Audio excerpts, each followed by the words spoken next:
It shows your tips. Pro Group Racing Daggy with you flying solo with the Beaver, hooked up with a few business commitments this morning to look at midweek racing from both Canterbury and Warrnambool. We'll kick off at Canterbury where the rail is in the 8 metre mark, improving track. I think it gets to a dry track by the time races get around, which makes it a little bit interesting because if it had been rain affected, it may have even been slightly off the rails, but I've ended up just defaulting to treat it as on pace.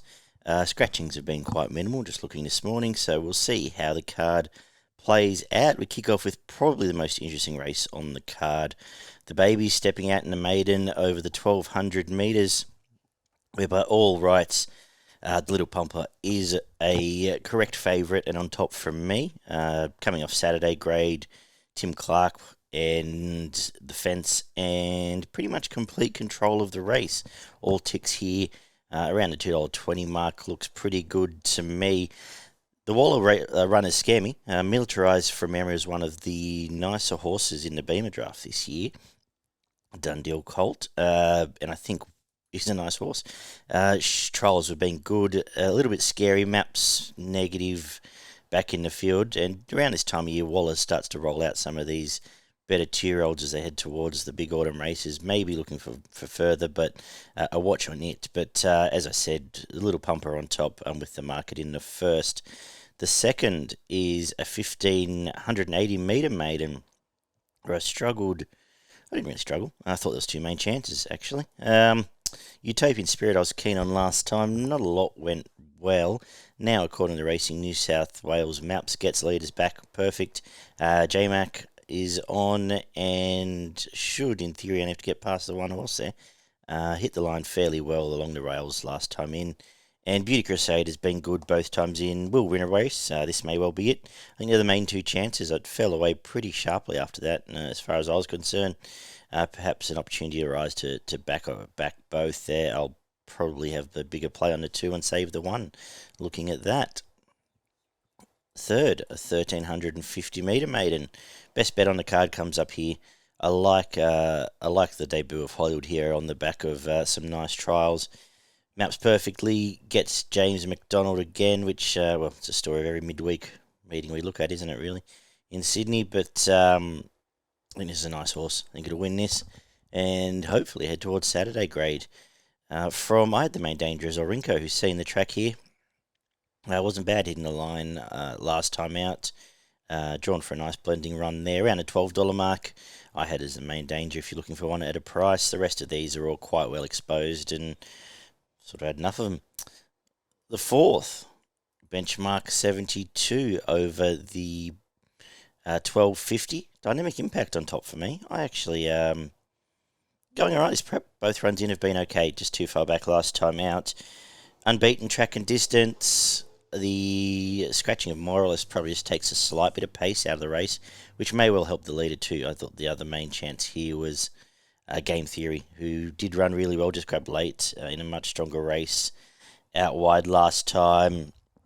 J-Mac jumps on and maybe Complete Control is the scary horse here, but I'm sticking with Dynamic Impact just at the price. 12 Feet Glass, maybe Wet Tracker. Anyway, 1 from 2 for me in the fourth. The fifth, benchmark 72 again, 1,900 metres. Main danger to the favourite comes out here, Claim the Crown, if it can be considered that, but at least underexposed. I've got the favourite on top here, Sophia's Magic. Price has held up okay with the scratching. James McDonald again. Been good last 2 times at this track and distance. This is a weaker race. Just bullied out of the way by Tarashok last time in. I think he'd be hard to beat in this race. So clear on top for me. From Nick O'Shea, who's going okay at some big prices in some of those races, but will be last where Jason Coyle seems to lob all his horses. If it is down the outside, it might be a complete knockout on the day. The sixth, if you race through this, is benchmark 72 over the 1580. Heavily backed first up here was Favourite Journalism and got the chocolates accordingly and gets a right run again here. Just lobs where it wants to. either leads or outside lead, and there's not a lot of chases here. Josh Pargo sticks. Nice win last time in. I had the main danger here is Kirkby, at least, is putting in somewhat and gets Nashville Wheeler. If there is a last man standing situation, I think it might be one of the Wallers that runs best. Mystic Mermaid, yeah, obviously is what you get, but I was going just slightly against it here. And we'll wrap up the card with another, benchmark 64, 1,250 metres. Look, I really liked the last run of recommendation. I think that's the strong form line's been franked with Think About It coming out and winning on the weekend. Now gets the lead here under Tim Clark. I think it is a great bet here, as long as the track's playing how I expected. You're getting about $6 for just to find out. So I think it's definitely in the finish. Runs well. Hardest to beat for me. I had the danger as Dame Cartland, actually, the filly who first up for Nathan Doyle bolted in. I know it was out down at Kembla, but and everything sort of went right, but really impressive through the line.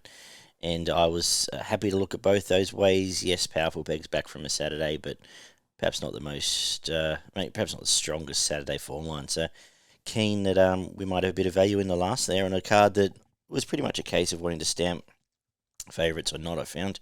I'm going to make my best race 3 number 1 Hollywood Hero. My value race 7 at number 1 recommendation. Just before we head down to Flemington, we had a comment from, I believe it was Flino on YouTube, asking if we're interested in running a punters club for points. So 3 points for first, 2 for second, and so on.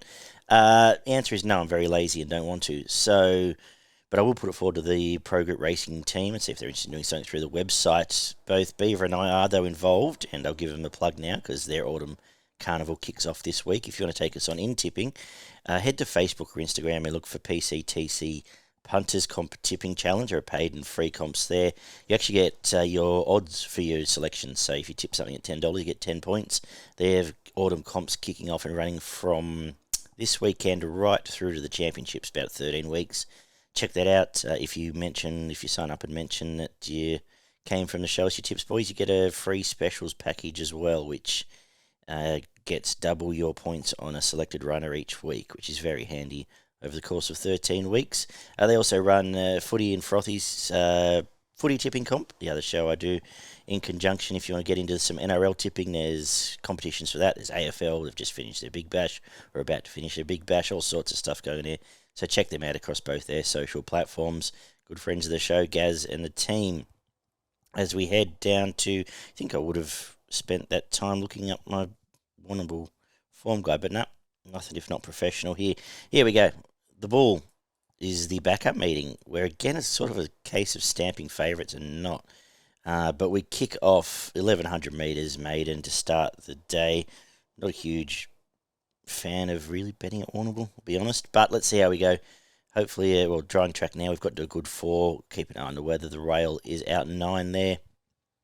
And the 1,100 metre maiden starts us off with a number of debutantes, but I thought the Lindsay Smith trained Mowerlock was going on top for me. Debuted at the home track last week. Lindsay rolled out a couple of nice winners here. I think you can do the same thing throughout the car. She's big day for Lindsay Smith. Again, he had 3 or 4 last time. Might do the same again, but Mowerlock's trialled up okay.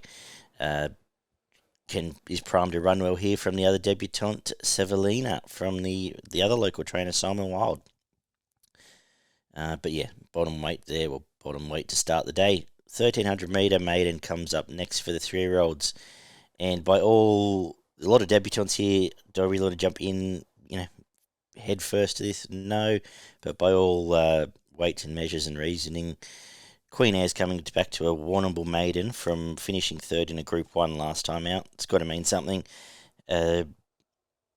Hopefully that, we can see that Oaks prep sometimes gut horses, but hopefully he's back in one piece. Marcus suggests that is the case, and the form through Zoe's Promises and Zeller and She's Extreme, well, just jumps off the page here. Around $1.70 looks fair enough to me. If it's ready to go to win this and go on, hopefully back to town and better things. The third, 1,400 metre maiden, again stamping the favourite, Lion City. Pretty good resumption for the Price team. Now comes here, meets a nice race. Not a lot. Couldn't find a lot, I should say, in the newcomers. The one of them. And very exposed the rest of this field. So happy to be with it from the danger likely suspect. Jump outs have been good. Home track. Broken record there with the Lindsay Smith stable. The fourth is the Staying Maiden on the card, 1,700 metres. I'm actually going to spec the jumper here. The debuting in Australia, Crosshill, comes to those that know the show know my thoughts on some of these Staying Maidens, and this is coming through European jumping form, which tend to stacks up pretty well. John Allen's down here to ride it, and drawn to get a reasonable enough run. Jump out's been pretty good too, and you get an each way price around the $5 or $6 mark. Crosshill, I'm speaking of, I think runs really well here, and perhaps sticks around and runs really well over the Warrnambool Carnival in a few months. But in an average maiden, some fresh blood looks pretty good to me. The fifth is a 1,700 metre benchmark, 64. Sticking with the market again, Golden Vitrion on top for Allen and Ma last time out. Was pretty good chasing at Pakenham. Before that, strong enough race through Loving Laughs there. And this is a drop in grade from that sort of central Melbourne midweek form. Coming back here looks pretty good from Remix. Same. Chased home Nunthorpe, talented horse, and Rheinberg, talented horse last time out. Inside gate, I think, improves now. Third up in trip. Looks good as well. I had them as the clear main two in a reasonable race. The sixth, benchmark 58, 2,400 metres, staying contest. The seventh is 1,000 metre, benchmark 64. Yeah, leave me out of those staying ones there. Where I perhaps wants it wet, but I've always liked Tori's D as a horse. She's a little trier. Will bob along up on speed there and give you a nice sight first up at the 2,000 metres. On top for me from obvious danger here for Alan Ma, Eustace, Mrs. Chrissy coming back from some Saturday stuff to this first up. Probably suits, but getting in very short now, so just flipping those around. And we'll wrap the card up with one of the better bets on the card, if not the best, for Lindsay Smith again. Nice win last time out, Sabar. Powered away from her field first up. Bo Mertens sticks and just comes to an average Class 1 out at Warrnambool. I think it's going to win this and again go on to better stuff.